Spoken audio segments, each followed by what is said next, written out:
నమస్తే welcome to time 24x7 నటి ప్రత్యూష మృతి కేసులో కీలక పరిణామం చోటు చేసుకుంది. చాలా కాలంగా విదేశాలలో ఉన్న సిద్ధారెడ్డి చివరకు భారత్కు వచ్చి కోర్టులో లొంగిపోయారు. ఈ కేసులో మళ్లీ వార్తల్లోకి రావడంతో సినీ వర్గాలలో చర్చలు మొదలయ్యాయి. అసలు ఏమైంది? సిద్ధారెడ్డి ఎందుకు లొంగిపోయారు? ఈ కేసు ప్రస్తుత పరిస్థితి ఏంటి? ఇప్పుడు పూర్తి వివరాలు తెలుసుకుందాం.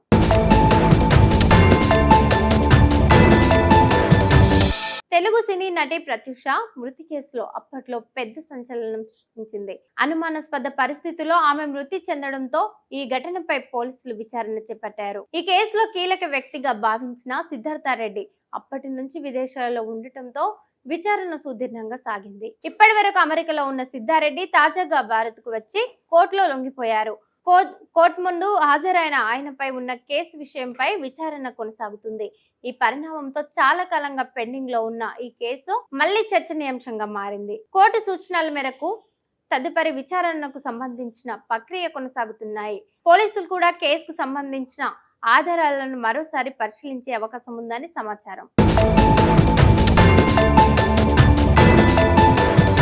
ఈ ఘటనతో నటి ప్రత్యూష మృతి కేసులో మళ్లీ హాట్ టాపిక్ గా మారింది. ఇకపై కేసులో ముందు ఎలాంటి పరిణామాలు చోటు చేసుకుంటున్నాయన్నది ఆసక్తికరంగా మారింది. అమెరికా నుంచి వచ్చి కోర్టులో లొంగిపోయిన సిద్ధార్థరెడ్డి నటి ప్రత్యూష మృతి కేసులో మరోసారి కీలక మలుపులు తీస్తుంది.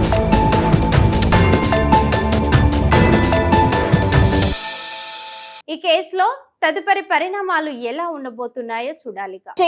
సబ్స్క్రైబ్ చేయండి. మరిన్ని వీడియోల కోసం బెల్ సింబల్ పై క్లిక్ చేయండి.